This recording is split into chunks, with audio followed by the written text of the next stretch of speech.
William Gibson once said, "The future is already here.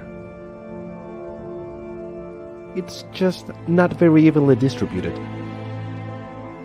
The time has come to draw attention to science fiction stories written all over the planet. Stories made of different languages, colors, shapes, hopes, and beliefs. The future happens everywhere.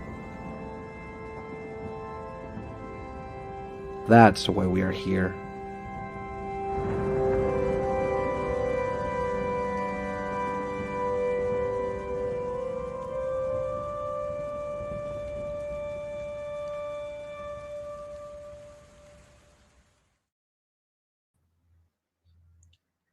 Hi, everyone. My name is Rodrigo Bastidas, and I'd like to welcome to our FutureCon 2021, this fourth panel of our first day. And thank you to be all behind the screens, but very close to our hearts. So this year, we want to engage with even more native innovators and storytellers that make science fiction happen and flourish in their own language and markets. We want to build the tools that will reshape our own imagination, set up creative networks, and make room for independent voices, crafting publishing alternatives, and self sustainable connections to decolonize the future. And that's the subject of this panel, or this idea: decolonize the future. Remember, FutureCon is free. We don't ask for money for present these themes and subjects, but it will generate no profit or revenue whatsoever.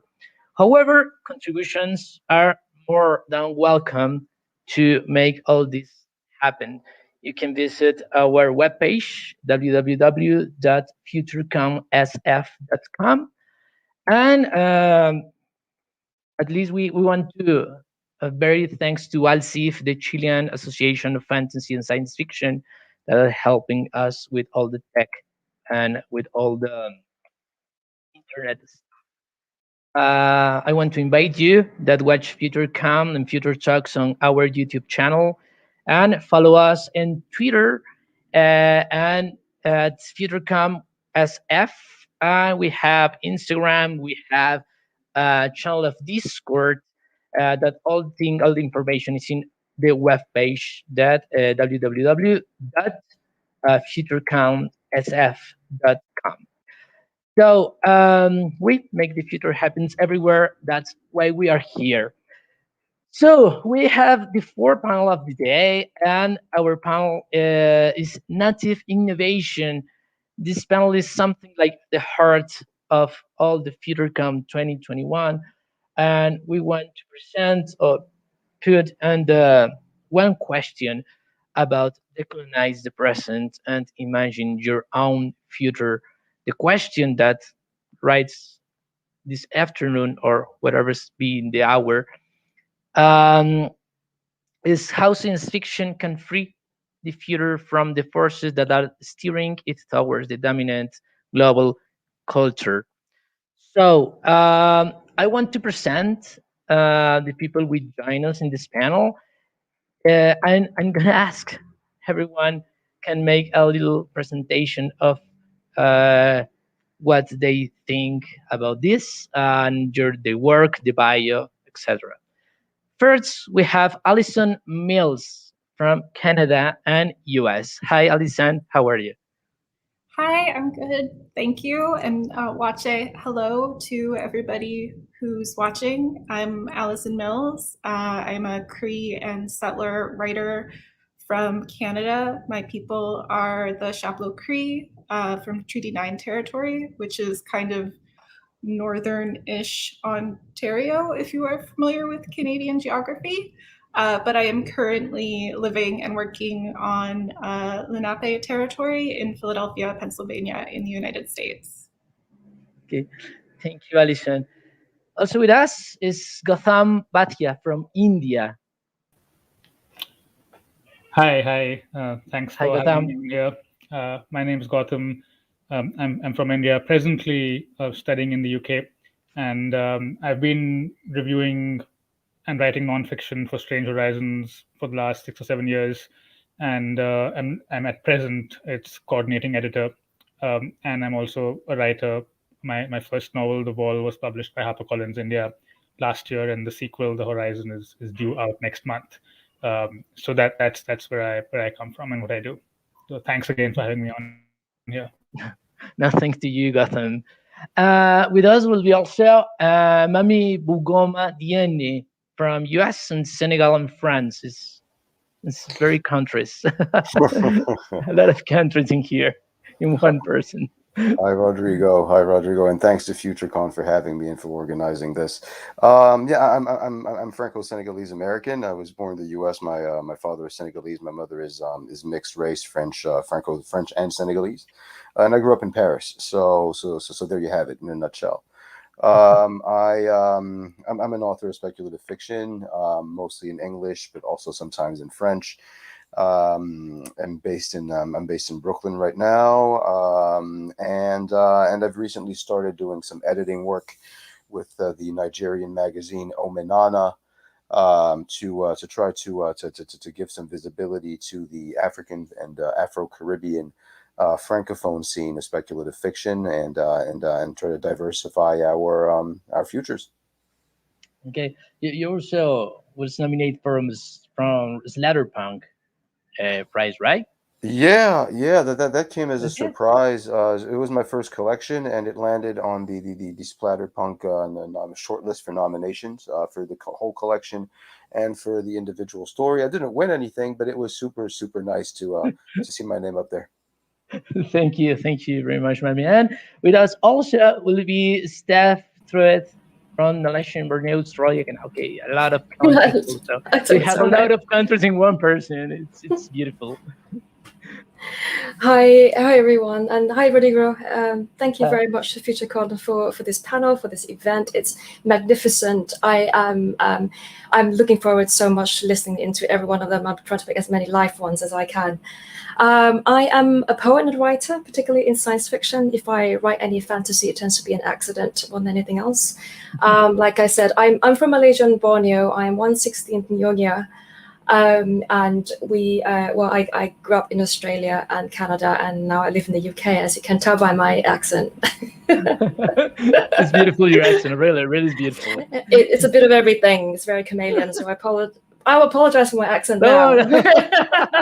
There's no problem. Thank you, Steph. Thank you. And I want to present myself. I'm Rodrigo Bastidas Pérez. I'm from Colombia. I'm a science fiction editor. I had a little press called Ediciones Vestigio and made um, some anthologies of science fiction of Latin America and Colombia. Having a PhD in literature, and my main space of study is science fiction in Latin America and also in my country, Colombia. Thank you to all for this beautiful panel. I'm really very excited. Um, First of all, I want to make some kind of introduction of what we're gonna say here because we're gonna talk about decolonize the future. So first of all, I have this idea of the future with this big F, like saying that it was one concept um, that everyone has um, this idea of we all share one concept about the future, but it's not really that doesn't happen really because in many cultures, in many different places, the future becomes in a concept that can imagine very different ways. I remember sometimes Ursula K. Le Guin said something about how the future always we see like the future in this big arrow, and the future is what we see. But in some native cultures, the future is what we don't see. So it's not behind us. It's uh, it is what in our backs because we can see it. And in that idea, um, with that idea, I was thinking about, like, in the last 20 years, so many writers and theoretical writers and philosophers have thinking about the concept of the future. Just to say one or two, I had sorry, my steps say something about how we say the words, but Lucian Holscher have a book about the discovering of the future. In Latin American, there's some writer that call it Beatriz Sarlo that has book the name Past, Present, and Future, Pasado, Presente, y Futuro. And there's a lot of people that is thinking about how we imagine the concept of future. So my first question, and is this a chat so you can share your thoughts and everything, but first of all, in your own cultures, because we have in here people that are nations in one person, like say in the presentation, but in your own culture, what's your idea, your personal idea of the future? I like to know that first to start the chat, because if we want to decolonize the future, I want to know what's your idea of your culture about the future. Yeah, I don't know. Maybe Allison could start. Thank you. I feel like I'm suffering from having my name start with an A. Um, Sorry, um, sorry. It's okay. I think this idea of like what is the future is tricky, because when I'm thinking about decolonization from a like settler colonial indigenous context, settler colonial being like a country where settlers have come and stayed, so Canada, the US, Australia, New Zealand, South Africa would be like the big ones to me, although there are many. I'm also thinking about like what does the decolonial present look like, and how do we get to that future? And that's those things are really tied together closely to me. In a way, I think there are some concepts that appear in science fiction and this idea of like what the future will look like, and even in technology today, that are really tied to I don't want to say an indigenous worldview, but certainly to a Cree worldview where interconnectedness is a big part of, I think, like how we get to a future together, and you see that in the way that like networks and linked open data are a thing now that the wider world is talking about, that things are connected to each other, which certainly is present in a Cree worldview. I think also in many other indigenous cultures as well. And I would love to hear what other people have to say too. Can I pass this to Steph? Okay, thank you, Allison. I don't know if someone wants to talk. Is Steph? Okay, we have Steph. Sorry, we have Steph. Yeah. I'm happy for someone else to go first, actually. Gautam, would you? Mame, we want to go first. Gautam, okay, Gautam. What's your idea? What's your idea of the future? But also, I'd like to know if in your culture there's some idea of future also. It's not only yours, because in your space, in your culture, what's the idea of the future that you manage? Yeah, so I think by way of preliminary remarks, I think it's very difficult to set oneself up as a spokesperson of a culture, right? And also speaking of a country, India, that is, many nations, bound up into a single political entity. So I mean, there is no one culture. If you ask me where I come from, mine is a very specific, a very hybrid kind of urban upper middle class, bilingual English and Hindi speaking culture, where you grow up both with classical Indian epics and also science fiction novels at the same time, right? The classic English canon. So in that sense, it's a very hybrid kind of a culture, and I don't think there is one cultural idea of the future that I can have cling to. But I think I will say two things. One is that there is a lot of contestation right now in India over imagining a future which is directly linked to what the past is, and that also speaks to the issue of decolonization and is in many ways linked to contemporary SFF writing. So there is, for one set of people, there was a certain glorious past, which was suppressed over many centuries of colonialism or colonization, and the time has now come to retrieve that past, if necessary, through violence, or whatever means that might serve. In that vision of the past, India was a very harmonious society in which every person knew what their role in life was, and life continued in that way. That vision of the past that is often projected into the future that certain sort of people want elides a lot of the historical dissensions, historical conflict, and the unevenness and hierarchies that characterized India's past. And so I think that when you see a lot of contemporary speculative fiction that imagines a mythical Indian past, it's also important to ask whether that fiction as well plays a role in suppressing, eliding, or papering over those conflicts, because then that has an impact on how you imagine the future. So that's one thing I would say. And the second thing, I think there's also a conflicting vision of the future that takes from a conflicting vision of the past, where the Indian past is one that was that had hierarchies, that had a lot of violence, and one of the tasks of imagining a future is a future that acknowledges and moves past that particular history. And we've had a long history of utopian imagination in Indian writing.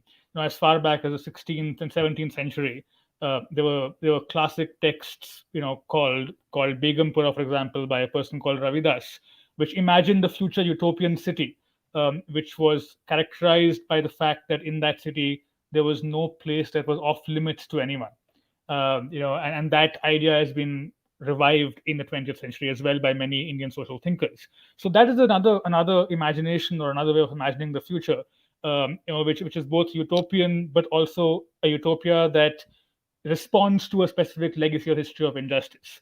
And I think that's important to also take into account when you're thinking of speculative fiction that is drawn from Indian past and imagines an Indian future.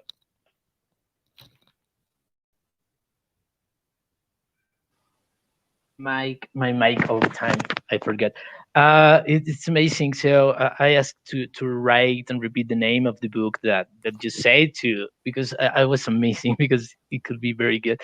So I have 2 or 3 ideas about you say, but first I want to hear about to Mame, if you have an idea of future, please. Sure. I hate doing this, but just to correct people's pronunciation, the name is pronounced Mame. I know the spelling is super confusing. It's one of those colonial hang-ups. It's just the way the French would pronounce it and spell it. Thank you, Gautam, I guess, because you just laid everything out that I was going to say, but from the African perspective.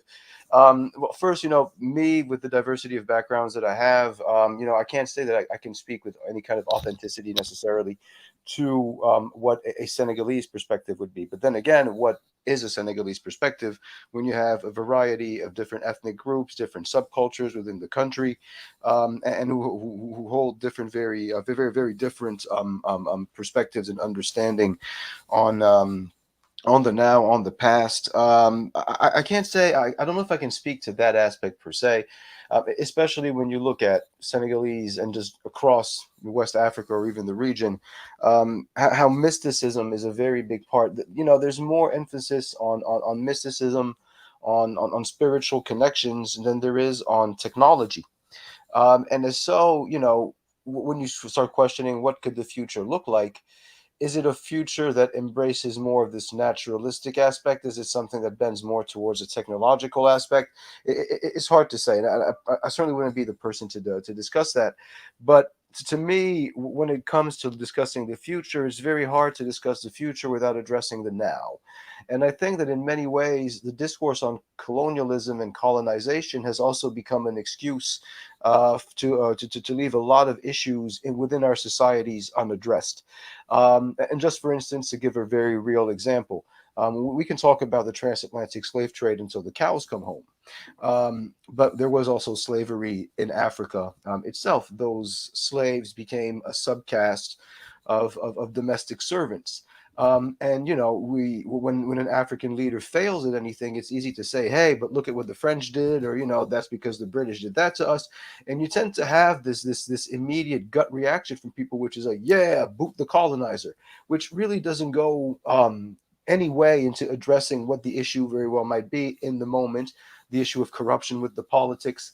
But back to the transatlantic slave trade, we look at the United States, we look at the Western Hemisphere, Brazil, obviously huge in that respect.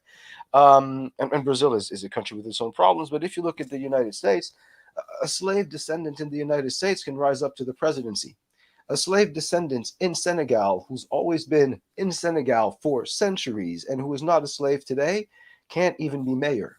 Or would find themselves in a social position where they won't be able to marry outside of their caste, even if it's legal. And so it becomes very difficult for me to answer a question about what could the future look like when a lot is still playing catch up with the present, essentially just getting up to speed with where the rest of the world is, but also managing to move beyond all these things that we tend to sugarcoat, this glorious past that Gautam was talking about. That it's so easy to present a glorious past and then blame everything on a very specific period of time, and I wish there was more responsibility that way in the moment, to be able to project ourselves into a future that is realistic and not based on a fantasy or based on on a spin-off of how bad or how uneven things are today. Thank you, Mame. I hope, Mame. Okay.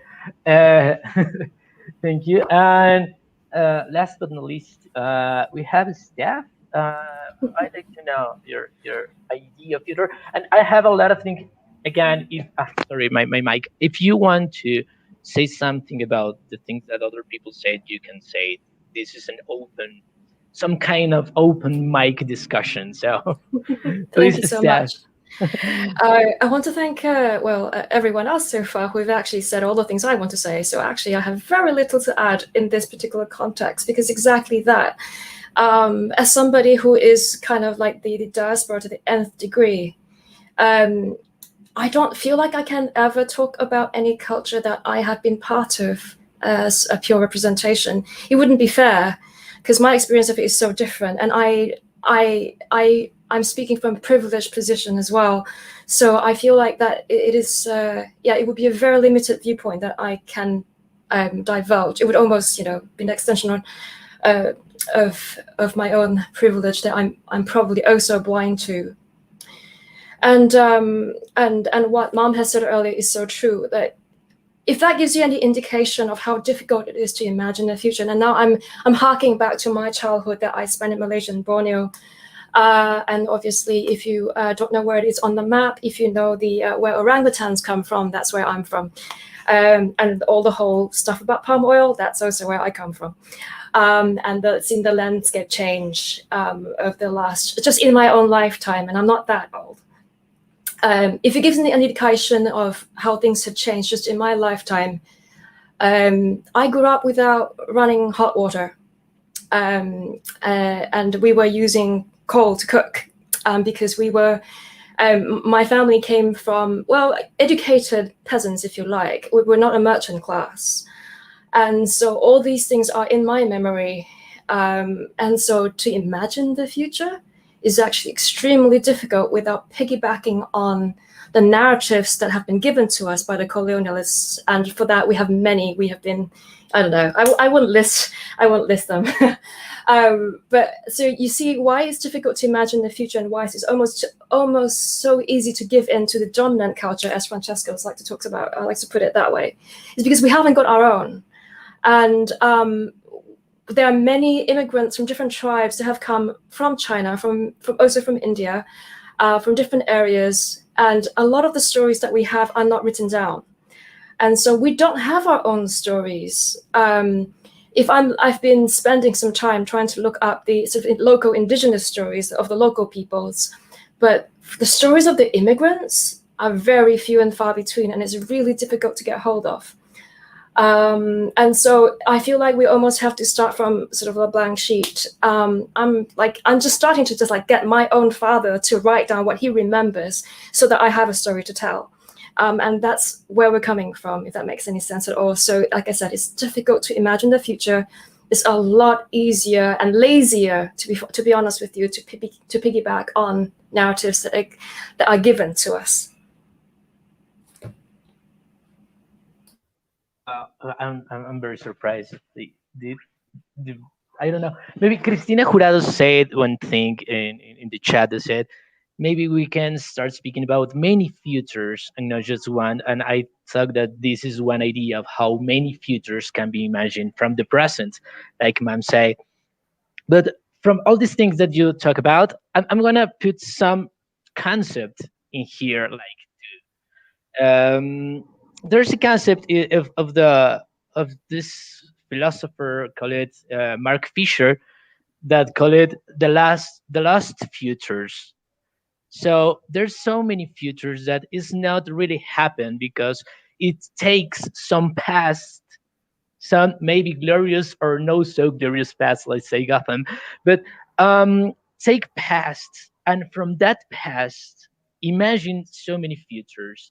That makes me wonder about how science fiction, like some ideas in here in Latin American, for example, happens something like the neo-indigenous thought of proposal of science fiction, then try to imagine some futures that not is the result of the present because of another possible history that happens in the past with the indigenous people, like the original people that lives in here in Latin America.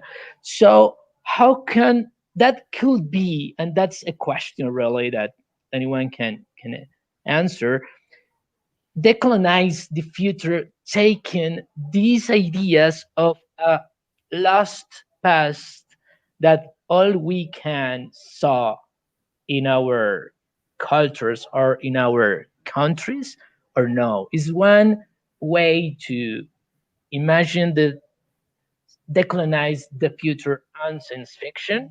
I don't know. I let this question in the air. If someone, yeah, man, please, thank you. I'm just going to say two very short things. One is to Steph, orangutan. I found out recently that orangutan means person of the forest. So it's not an ape, it's not an other, it's a person of the forest. I think that's probably one of those native lessons that we need to take away from this conversation. It's rethinking the world.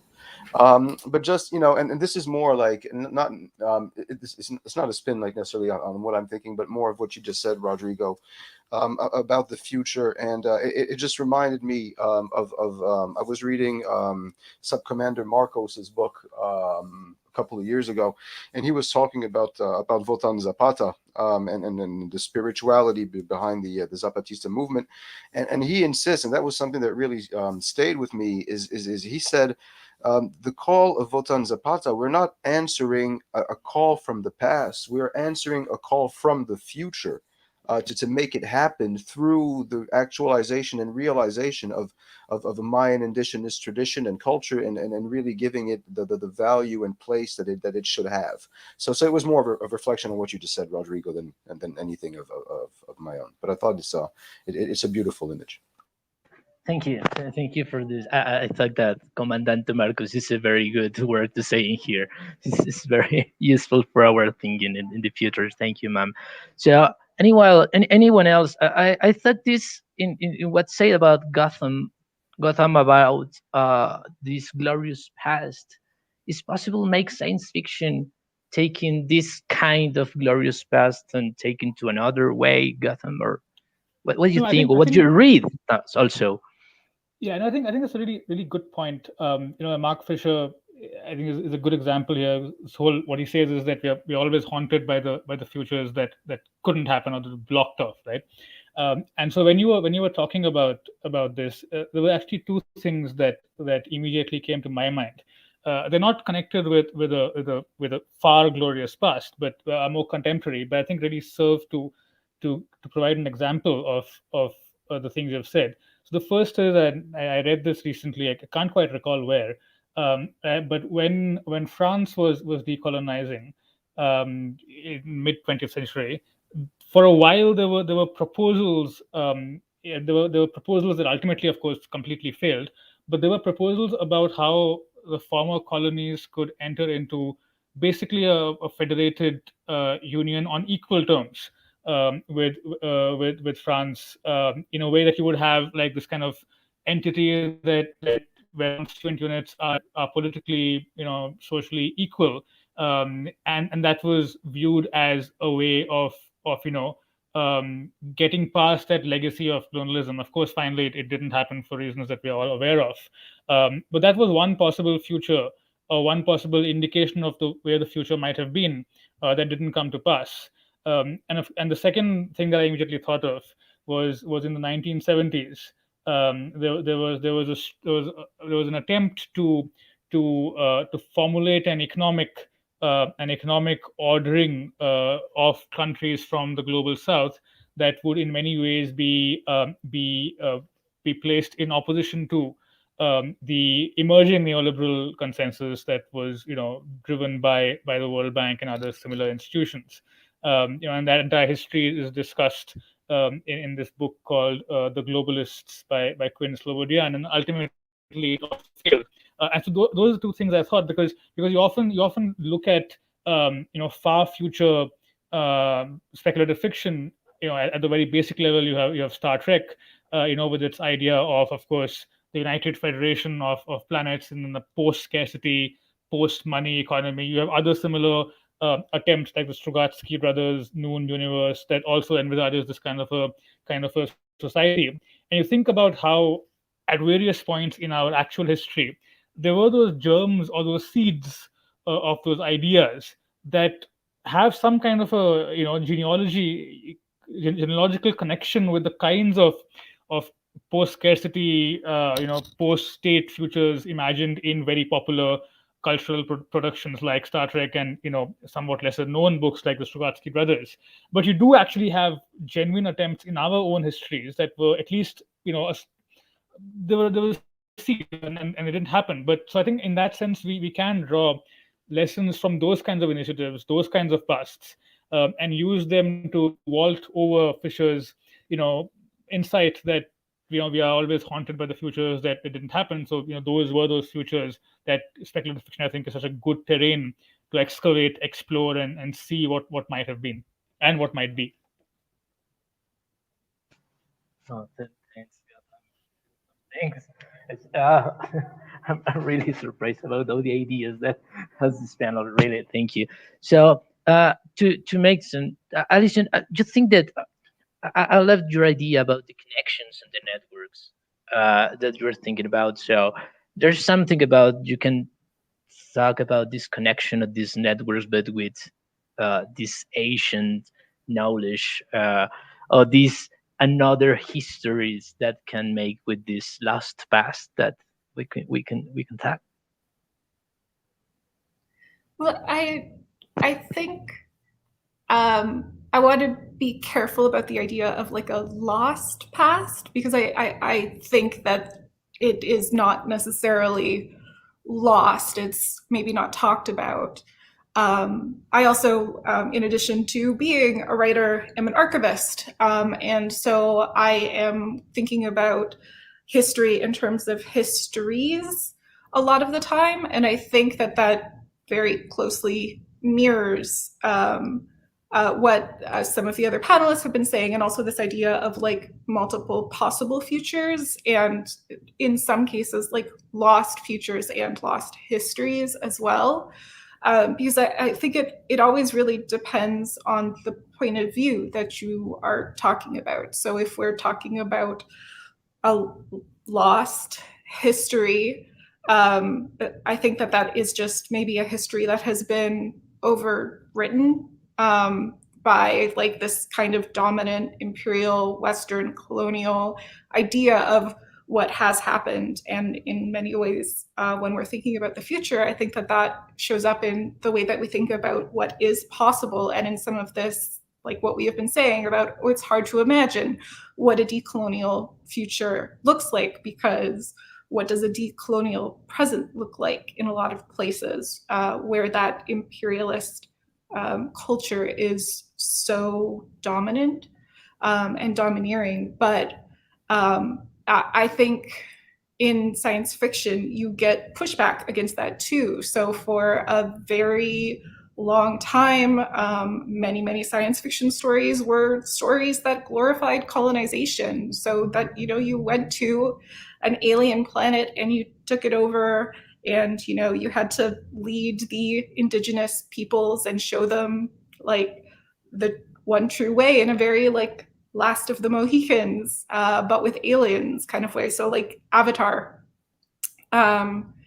which is a really old reference now, but would be like a very typical example of that kind of like Disney's Pocahontas way of looking at science fiction. And I think now you get a lot more nuance and a lot of people thinking about what colonization means, even in a science fiction context. And I think that reflects back on people thinking about the past pasts, multiple pasts and multiple stories. Just to, sorry, really, if anyone wants to say something about what the other people say, I invite you to say, because I have many questions, because I want to say, sorry, my mic. I want to say, Allison, like, you're writing about the ghosts, and not only the ghosts, the spectrality per se. I mean, like the ghost that has his own presence in their absence, maybe some kind of say it. So the ghosts don't exist, and his life, or say something, depends on his not existence. So when I talk about these futures, these last futures, I think about this thing about the spectrality turn, or maybe the ghostly thing that the future that exists but not exists at the same time. So your work like archivists make these things happen with the possibility of science fiction, right? That exists in his possibly existence, that all these things about presence and absence turn concept. I don't know, maybe this way.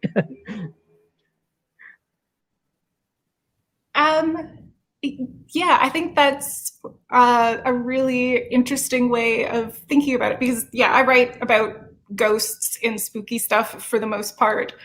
And I really like thinking about haunting as a metaphor, both in my like non-creative or less creative work as an archivist and in my writing, because I do think that like the absence of something can tell you a lot about its presence. There is a sociological text called Ghostly Matters that looks at archives as and the idea of reading archives against the grain. So looking at historical texts, which are mainly written by, well, in the Western world, are mainly written and collected by like the people in power, so churches, governments, schools, and looking for the presence of people who are historically underrepresented or misrepresented in the way that we talk about history.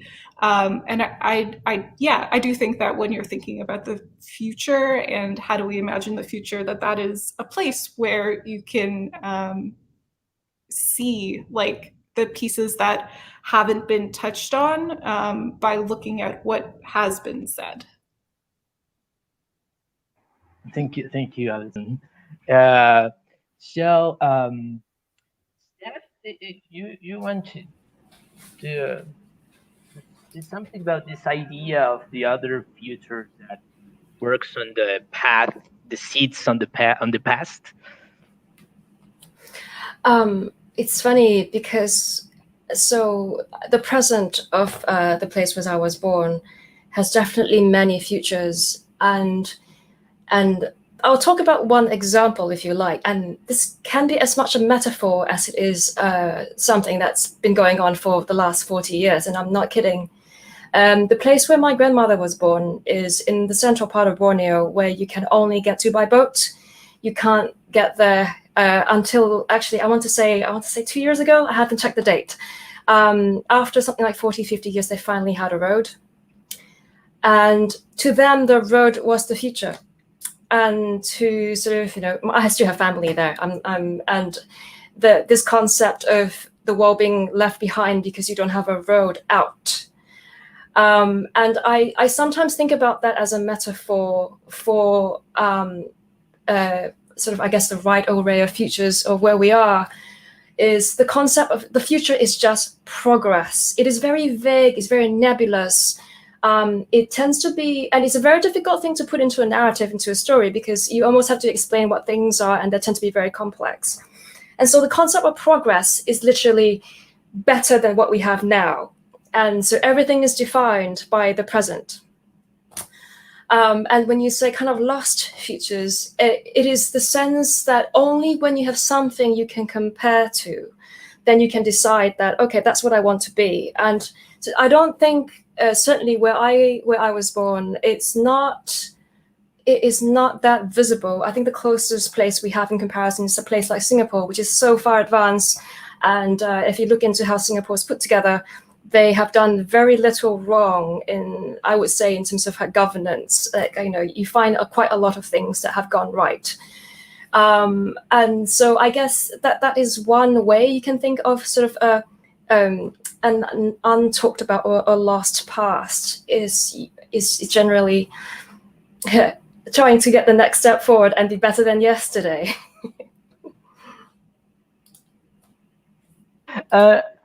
Okay, thank you. And from this place, I want to say something that I think is very interesting that you say about the idea of the progress of the future, like the progress.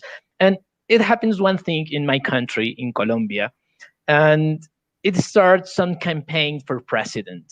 So by now, you hear every day 2 or 3 times the word future, all the time. But I don't know, maybe in the actual president, this logo, the logo of the campaign was "the future is from everyone," something like that. And another candidate said like, "Welcome to the future." No, but when I talk in this thing, what's the idea of the future that the government has in their mind? And that idea is the idea of the progress, like Steph said. So to me, the science fiction is a way not only to make stories, it's also an art to change the words, maybe the concepts, and that change of the words or the concepts can change also the idea of that concept that maybe the progress, the government has, like it's my concept, like the future is my concept, so you can talk about the future because it's mine. But I think the literature can make this change. So the question that I want to let in the air is, how do you think can make the literature and science fiction literature in particular to change this talk about the future concept to make a change on the discourse we all have, and the concept we all have in common. And when we talk about the future, we can talk about the future that is now taken by the government, and it could be taken by this idea of decolonize the concept of future. I don't know if the idea is well understood. Can I Because add? maybe, yeah, yeah. I like to take that one, but mostly just because, just to build upon what we've just what I was saying. The problem right now is that the concept of progress is very capitalistic. It's the idea of ownership, the idea of enterprise, and the idea of getting richer and pillaging resources because of that. And I think where sci-fi has that ability is to have that present that alternative view. And for me, it's a perpetual question I struggle with. But what I try to get to, certainly one of my stories that I finished recently, it's really about how would you reuse the resources that you have if you didn't have somebody trying to exploit you, or alternatively, how would you try and be authentic to the things that matter to you? And like we had a panel on food. Food is massive, where it's just so much part of the culture there because that's what their immigrants brought with them. So how do you hang on to those things that are important and yet progress with things like climate change and all the impacts on your direct environment, so which many of us have experienced, I suppose. But yeah, definitely have those kind of tenets for me to sort of hold down. If I were to explore different narratives, that's where I tend to go from. Only to say, wait a minute, ma'am. Yeah, and I thought that somebody is hung there, but only say to the third panel of the future was of food, about food, and was like 2 hours like 2 hours talking about food and the importance of food. Just to say that something that Kaza said. So, ma'am raised her hand. Yeah. Okay. Thank you, ma'am. Please. Thanks, Rodrigo. And I was going to bounce off something that's what Stephanie just said. It's just, this idea of progress is very capitalistic. It's in line with the idea of eternal growth, as if your economy could just keep expanding forever. And so in many ways, what I'm wondering now, and it's the same with this idea of progress, is that we still need to have something better. There's still something that's missing. And so we're very much caught in a future that is based on dissatisfaction and wanting, as opposed to really answering a need, if there really is one, or what I'm trying to say basically is, and it's also a vision of the future that has stolen the imagination of the planet, because it is a spectacular vision of the future. It's moon bases, it's just traveling through quasars and God knows what else. No one is trying to look at a future where everybody's just like super content with what they've got, and so maybe that's the question, I practice, well, I haven't practiced in a while. I really need to get back on track, but I used to, meditate twice a day, attend group meditation once a week, go on retreats, that kind of thing. And I wonder, like, what the role of like mindfulness and like, Hindu or, Buddhist spirituality comes into play with managing to get to a future that is actually viable, a future that actually lasts, a future that we can actually sustain, because we managed to get it to a place of contentment with what it is we've got. If, for instance, if I was living in Singapore, I don't think I would want much more for a future. I'd be like, look, this is pretty great as it is. If we could just keep things just the way they are, that would be awesome. But living in New York, I really wish someone did something about the subway. And I think if we got a really functional subway, we could relax a little bit. And it's more about that. It's just not, are we thinking about the future, or are we projecting completely unrealistic, unsustainable desires into our thinking, as opposed to trying to understand what it is that we need for things to work better, and being able to be happy with that.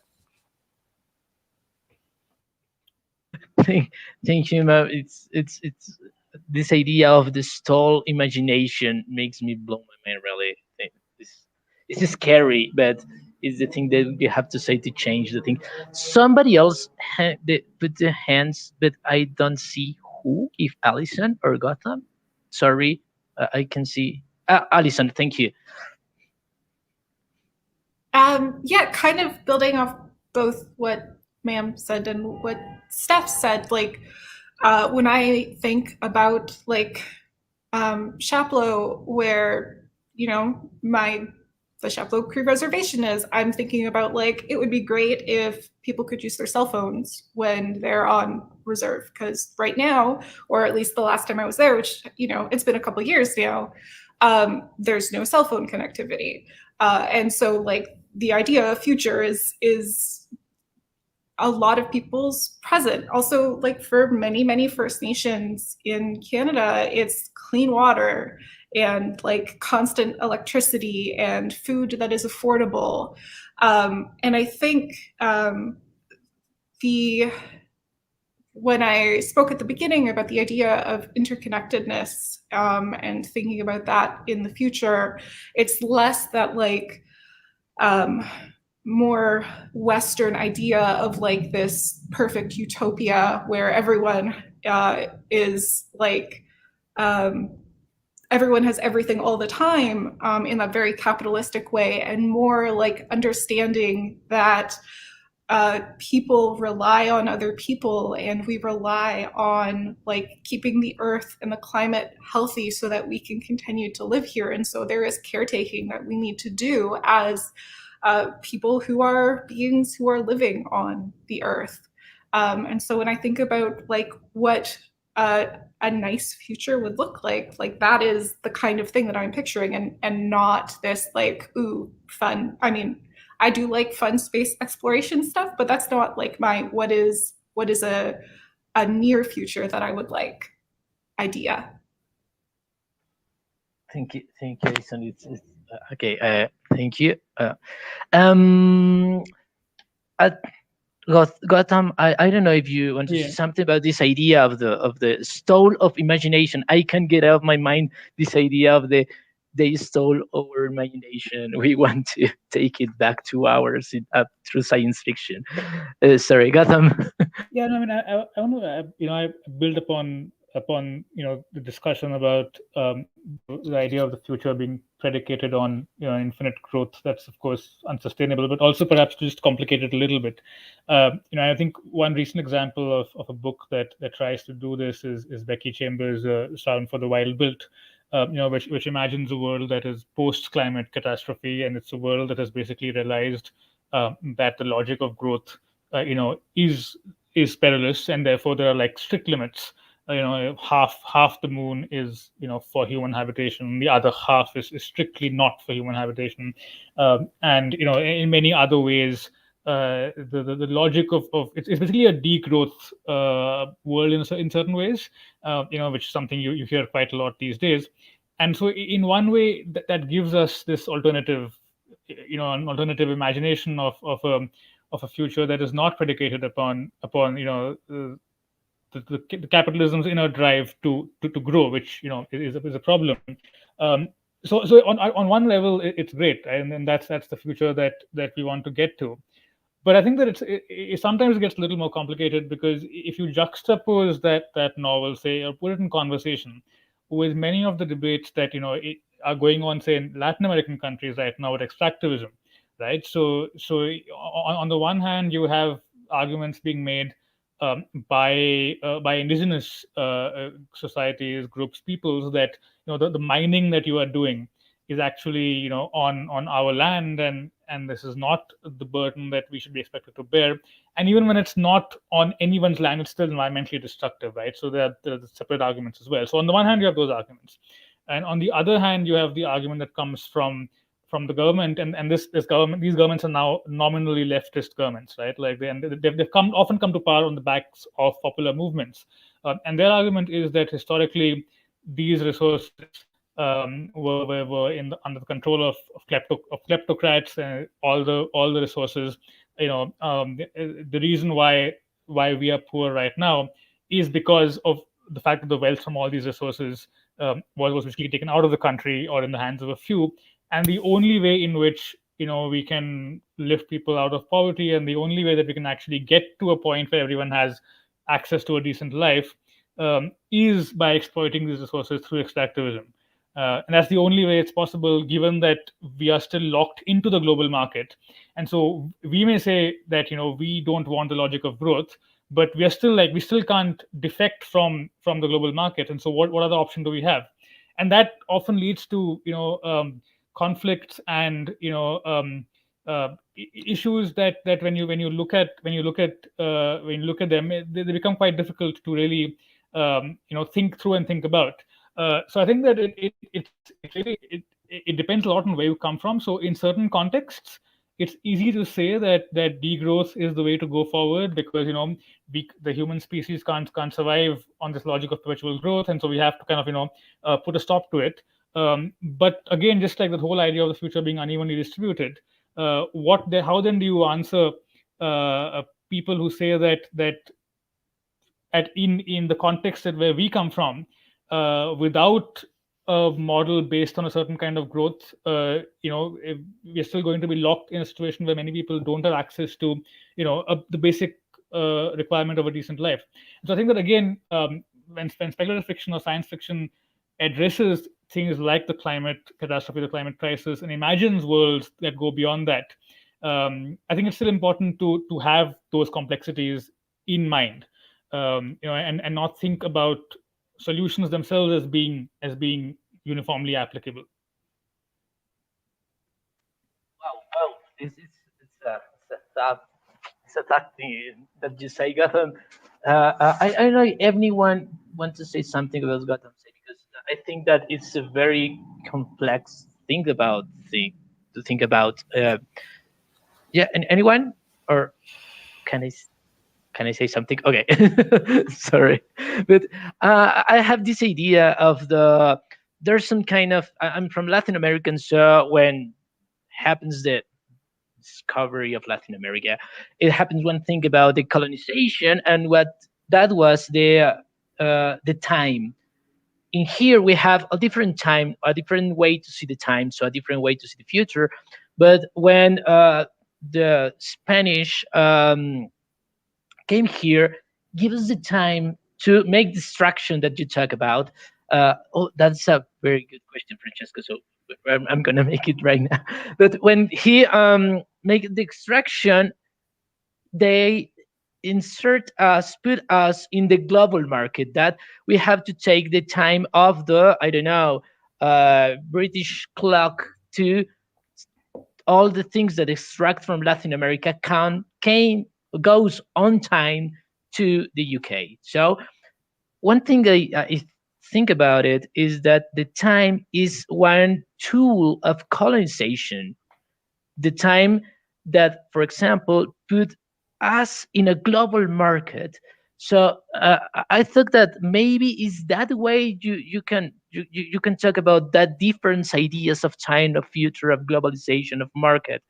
And that I want to make the question to Gautam, but I'm gonna add the question of Francesco put in the chat, that is decolonization about decapitalization? It's Gautam. I don't know. Sorry, I was just adjusting my earphones. But so if you ask, is the question directed? Your question, if it was directed to me, yeah, no, I mean, so I think that what you said about time and the concept of time by the clock being an essential feature of capitalism and part of like integrating countries into the global market. I mean, it's absolutely true. That is how it happened, as far as I know from my reading. And the regimentation of time, the idea of abstract time, time measured in abstract and not through events or through memory, is a part of the development of capitalism. And I think that's why, for me, most interesting science fiction that I read always does interesting things with time, and that's a fascination that I have. And I completely agree that decolonization means, at least for me, it means thinking. And this is Ursula Le Guin said it the best, right? She said that the task of speculative fiction writers is to imagine alternatives to capitalism, just like the divine right of kings at one point seemed immovable, just like that now it seems that capitalism is immovable, and the task of speculative fiction is to be able to imagine those alternatives. So I agree with both Slurigwin and Francesco that it is, for me, that is what it's about. Decolonization is about, in writing at least, being able to imagine worlds or building worlds where the governing logic is not a capitalist logic with its focus on commodities and the insatiable will to growth. Mike, thank you. Anyone want to say anything? Because this is a subject that for me is like pure gold. It's like I love this thing. So I don't know if somebody wants to say something about this idea of Francesco that decolonization is about decapitalization, and what the axis of the time imposed like a tool of colonization has to do with it, and obviously this with science fiction like a okay, like a genre that works with time mainly. Ma'am, please. Thanks, Rodrigo. No, that's a fascinating question. Is decolonization also decapitalization? And it's funny when you think of it that way, because the whole industrial revolution and everything started when there were still monarchies, and it's things like, and it's interesting because we're in a capitalist world right now, partly because of revolution. Overthrowing the king meant putting in the bourgeoisie in place and installing this aristocracy born and bred out of profit and colonization. So all of a sudden you have, revolution that eventually turns into something else. But I'm thinking as a writer, and especially with with the ability to pool different visions together, possibly just because of the rich cultural background. I think before we start thinking about writing different futures, I think there's a lot of work to be done in terms of making people relate to each other in the now. And I think that's where the failure of imagination is that because, even if, and it's going to take time. It's work, obviously, to open markets, to other books, to other movies, to other visions. But as long as we're still thinking, we're thinking the future is still a Western vision, and we're still reading books out of India, Malaysia, Native Americans as peripheral to that culture, as opposed to being integral to because capitalism cuts across all of our continents anyway. So, the economic framework is there. So why should we let that be what defines everything, whereas it's also a reality for other people with other modes of thinking, and bringing us into a similar mode of thinking, or at least being able to appreciate the different understandings that people have, is the stepping stone towards the future. But it does take a lot of work in the now. That idea. I have two questions. I say right now, but it's the next that I forgot. So, in that idea, man, is very good. If not only for us, for other people, you think not right now, but for the next question, some kind of recommendations of books, culture, something, and another cultural objects that that different future or way of future, because it's, if like you said, it's a long way. We have to start now, because so this is the idea I have for the next question. But right now, I want to say, man, start with the idea of the in the now we have to relate it, and I love the idea because it's very close to what Allison said at the beginning about the interconnection, and what about the networking of people, like the encounter of souls. We can say it's something like that. So Allison, maybe to again with the idea of decolonization, decapitalization, and the idea of the relating of the now, what I call the encounter of the souls. But what about this thing of the capitalization and the encounter, the networking, like a way to decapitalization?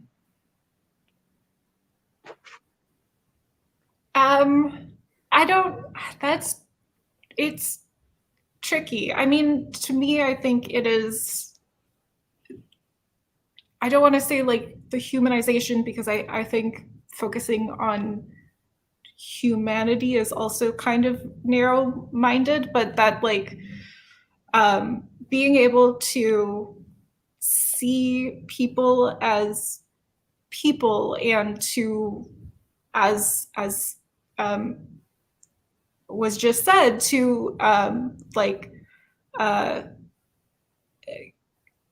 see what other people who have been through something similar to what you or your community has been through is a big stepping stone in thinking about what decolonization or decapitalization looks like. You know, like I am from a settler colonial nation state, right? I'm from Canada. I'm living in the United States right now. So this idea of like a post-colonial reality is not something that I have first-hand experience with, but I can read about countries where like there was some kind or is some kind of post-colonial colonization that has occurred.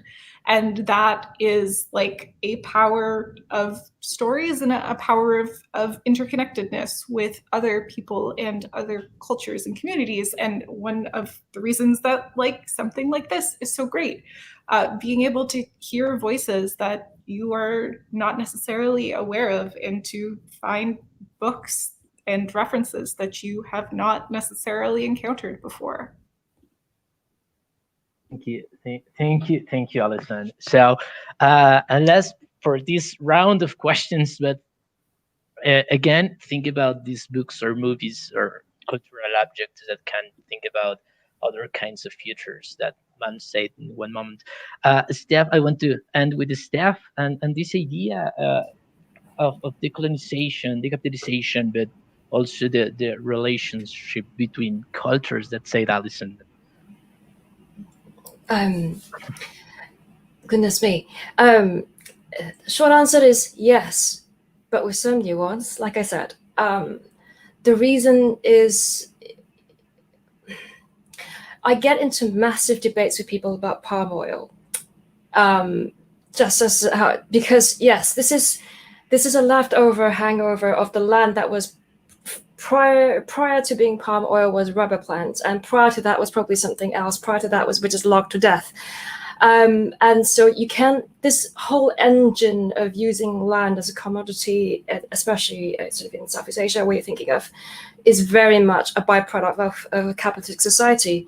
And you can't get rid of that without getting rid of capitalization.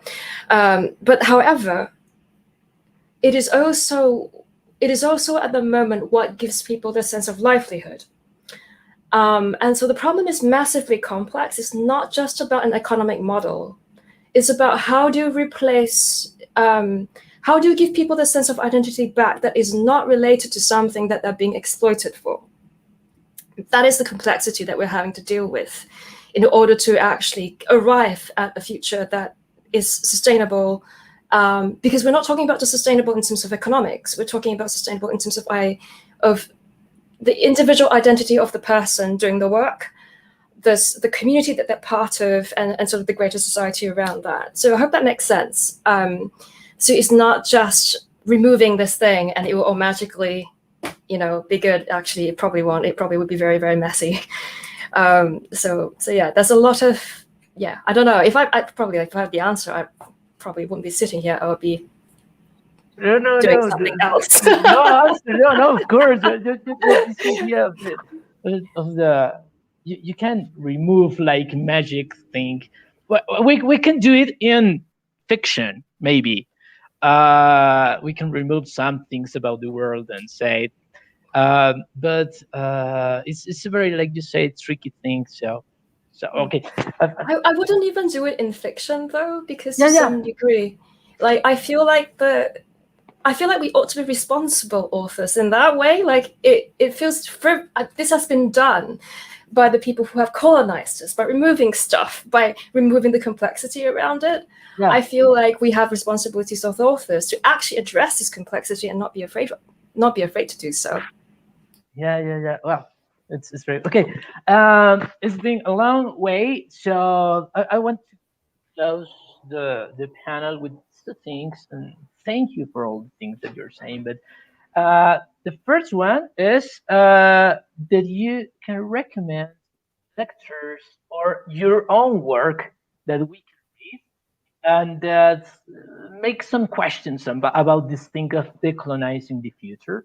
I know it's very hard to say, "Oh, read my books" or something like that, but this is what for this FutureCon panels also to meet you and your work, and also if you can recommend some, I said, movies or books that you read that can open our mind to think in other kinds of futures that you know and you want to recommend. I start if you want to. In Latin American, I want to recommend a writer that called it Teresa Mira de Echevarria. He's an Argentinian writer. She has something translated to English. I don't know. Maybe the people in YouTube can help me.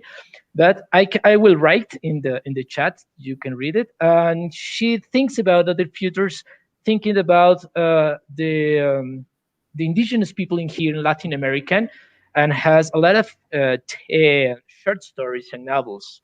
You can looking for Teresa Mira de Echevarria. So that's when that's the author I recommend from here from Latin America. I don't know who wants to follow. Some okay, ma'am, please. Thank you.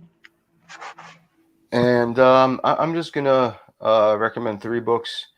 One of them is Subcommander Marcos's book, "Our Words Are Our Weapon."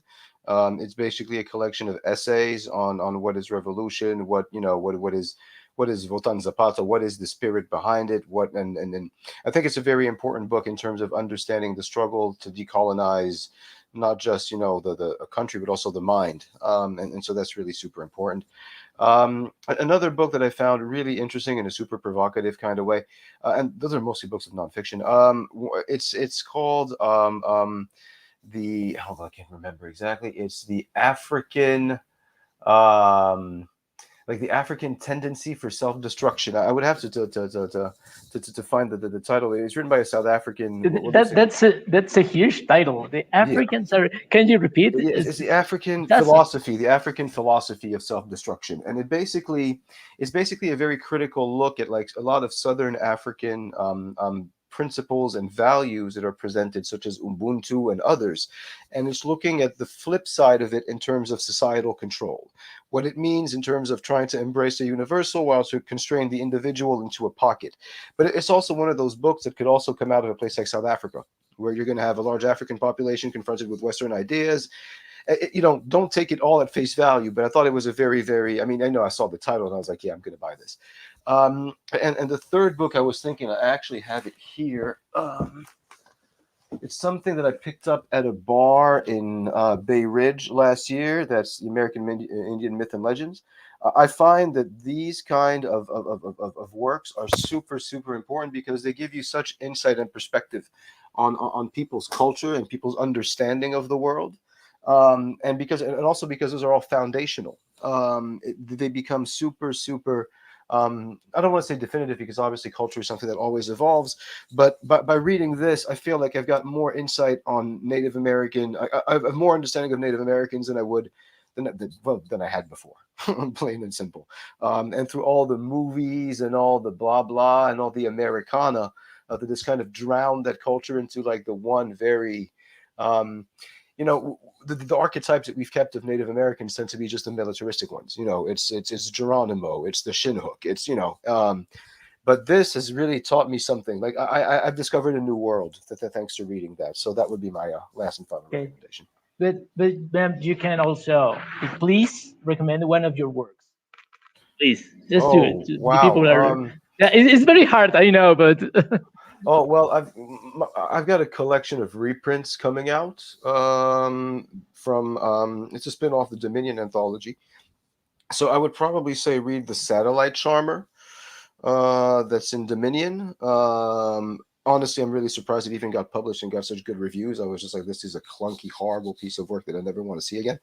But otherwise, just, this is more like projecting, but well, actually, Gautam, since I'm under contract with you, your next piece coming up is Decolonizing Stargate. So looking at season 1 of SG1 and all the wow. Wow, that is, yeah. there's a lot to uncover with that. But next year I've got a story coming out that deals with sexual violence in some parts of Senegal. That I think is really that is really the story that I'm the most proud of now.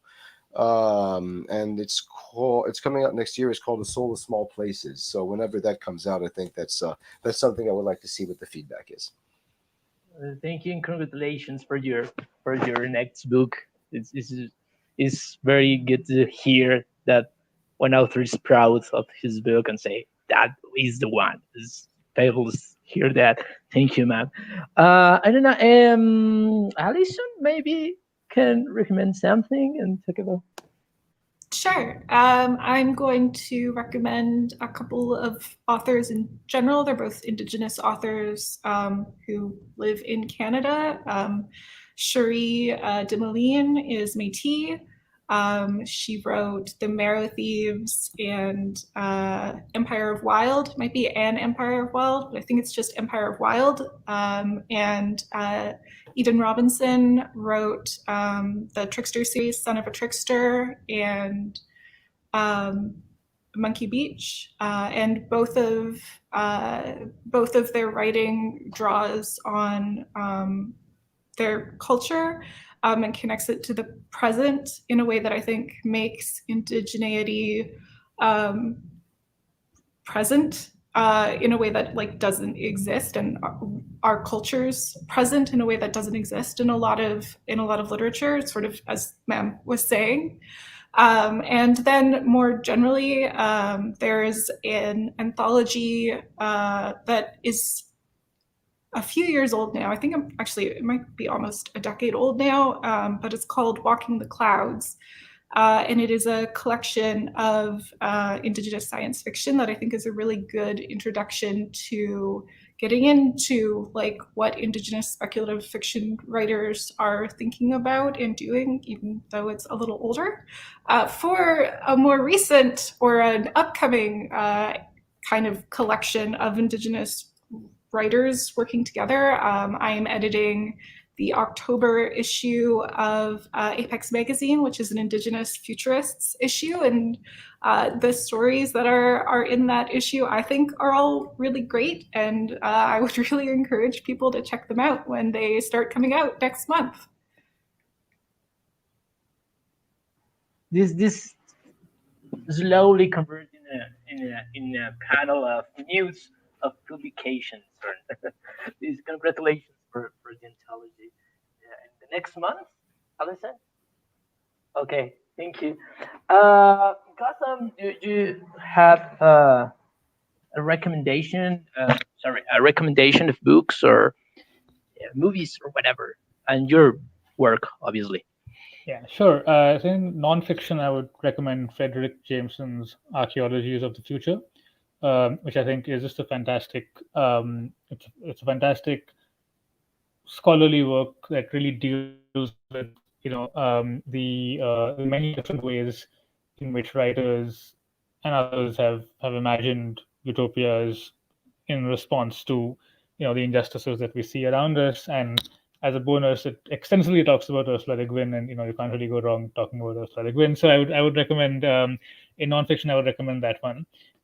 In fiction, I would really recommend the Strugatsky brothers, who were two Soviet writers who were active in the 60s and 70s. So when the censorship culture there was at its height, and they had to kind of publish and their works through the samizdat method, where it would basically be smuggled from house to house and to friends. And so a lot of their books are set in the Noon universe, which is in many ways it has some similarities with both Ian M. Banks's Culture series and Star Trek, to the extent that there's a lot about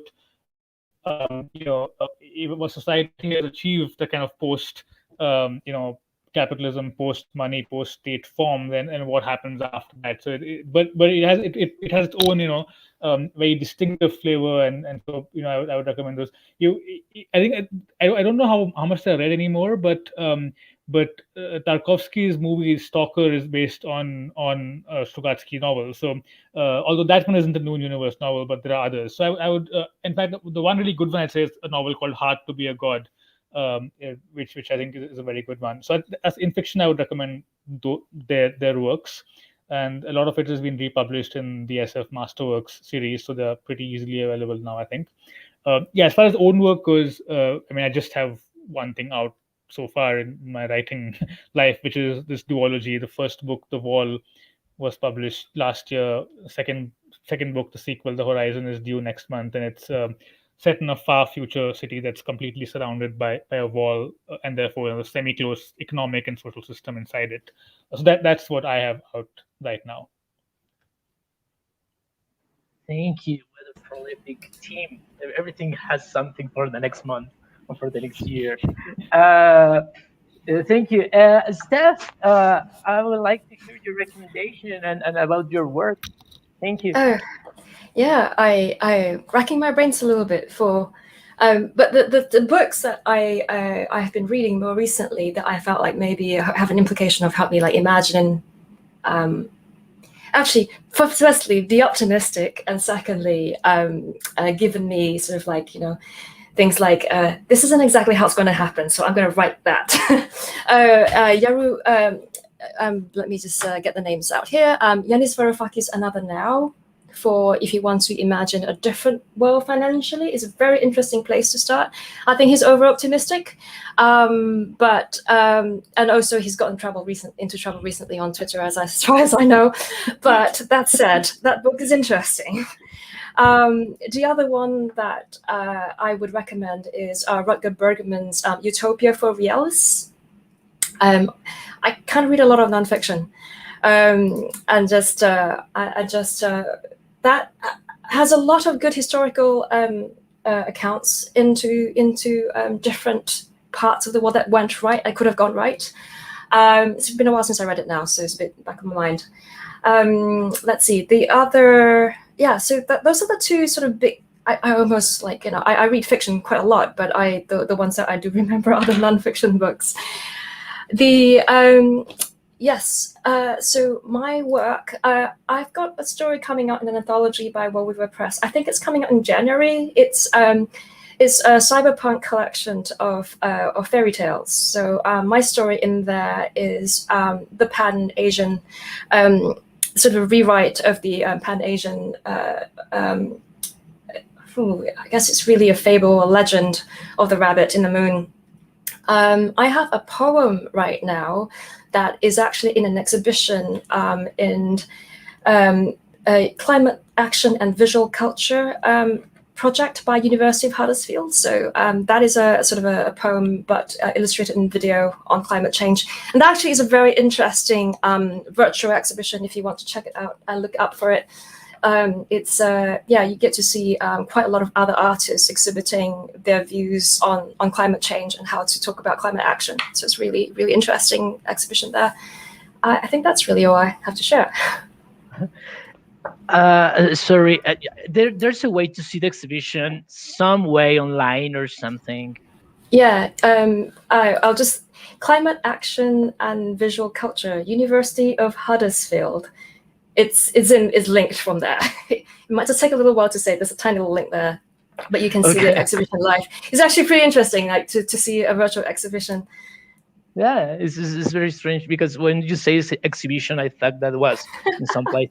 So I don't know. We were talking about like 1.5 hours. Sorry for your time, but I don't know if there's time to answer 1 or 2 questions of the people that. If you have time to answer maybe 1 question. Yeah. So we can please help Arturo. You can put some question in the. Oh, okay. That's the one that we already talk about the word. Okay. Another from Chesco. If now all cultures get the same device at the same time from Tokyo to Rio, isn't it that the people in various countries make the difference? A cultural driven use of, of technology? Uh, and just before the question, all our panelists are writing the recommendations in our chat, and after that, we're gonna put in the YouTube chat. So, if all cultures get the same device at the same time from Tokyo to Rio, is it that the people in various countries make the difference? A cultural drive and use of technology? Anyone want to answer this question? This idea? I'm not gonna say names. You all want if you want to I am answer. not sure I understand the question. Yeah, but so please. Okay, thank. If now all cultures get the same device at the same time, isn't it that the people in various countries make difference? So I really don't understand also. But I can understand maybe the idea of we have different futures, but there's some kind of union of the technology in various countries, I thought. So maybe there's some kind of tension that we can imagine between the various many futures that we have of our characters, but also the technology is some kind of uh, axe to cross all over the countries from Tokyo to Rio. So we can make this kind of future decolonization, use the technology, the colonial technology to make a decolonization of the future. I thought that is something like that. Oh, yeah. Okay, okay. I get it. Like if we're all on the same technological plane, who bears the responsibility for the future, kind of, and isn't it not about the people making the difference? Well, the problem here is I am very, very cynical. Um, and I honestly, the thing is this, I have faith in people, but I also absolutely have not. And it's one of those things where look, if by tomorrow we could get everybody clean water, great food, full time, full education, and employment, someone is still going to complain that they don't like what's on the menu. And we're right back to where we started. So yeah, I agree with Francesco. It's definitely all about the people. It's definitely all about the people, and probably trying to elevate our minds a little bit. But then again, it's going to be what it's going to be. I was thinking in the acceleration theory of philosophy that say that we can make a change with the technology we have to go against the technology, but maybe it's not that way. No, but I don't know. I was thinking about Bifo Berardi, for example, the idea. But Cristina Jurado had another question. Oftentimes we ask about, sorry for the noise. Oftentimes we ask about our own conceptions of the future, but is there a common denominator to all cultures when we're thinking about the future? You think we have a common denominator from all cultures when we think about the future, or there is all different futures? We said I don't know. Again, the idea. I let the question in the air. If someone want to answer that, Gotham say it Well, looks like want to answer. Yeah, I was adjusting you my you earphones, but sure, sure. you I move, think, you move. So no, I think that I don't know if there's a common conception of the future as such, but I think that, and again, there's so many cultures that there'll always be an exception to anything that you say. I think, but I think that if there is one thing that is common across many cultures, it's imagining a utopia that responds to what we see as injustices in our societies as they exist. And I think that's a very powerful impulse, and there's often a subversive impulse, and often an impulse that ruling classes have tried to suppress. And I think that's something that the best speculative fiction always draws on. thank you, thank you. So I don't want to delay you more. I just want to say uh, there's only words that everyone say at the end, like not only bye. It's also people remember, like some kind of manifest. My last words in this panel were. So I would like to know what the last words. So people think about the future of decolonization or something like that. We have to say this kind of idea. So, anyone until the end of this panel want to say something, a last word for the panel? So, something like that. I don't know. That's where I'm gonna say first. Steph, you want to say something for the? Yeah, it's your turn.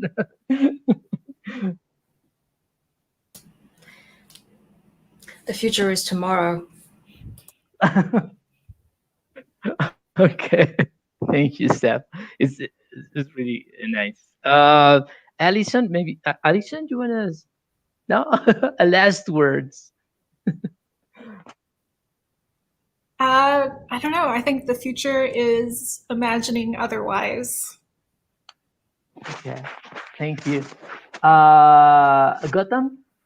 No, I think no last words, because then that would direct us towards a future which we don't want. So I will refrain from any last words. Okay, thank you. And Mame. Just to be a little provocative, there is no future, just a hopefully better now. So let's get to work. That's the best thing that happened in this panel. These last words, excellent. I really love it. So thank you to Allison, Steph, Gautam, and Mame.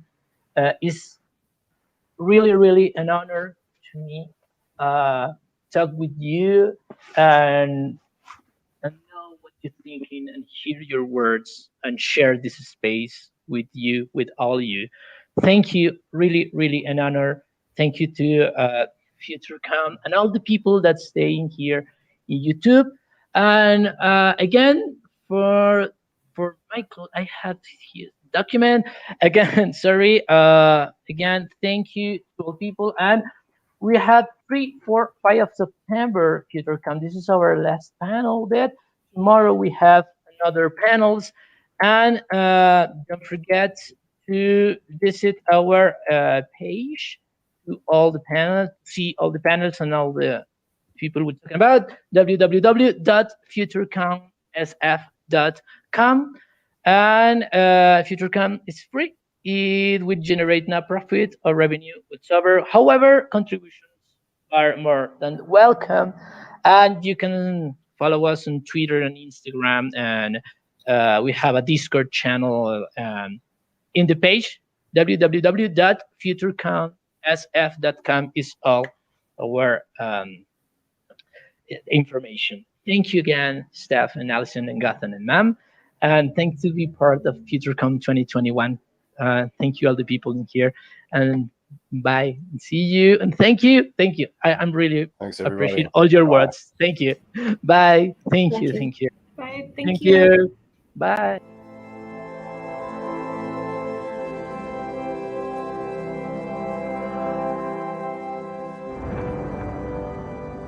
William Gibson once said, "The future is already here. It's just not very evenly distributed." The time has come to draw attention to science fiction stories written all over the planet. Stories made of different languages, colors, shapes, hopes, and beliefs. The future happens everywhere. That's why we are here.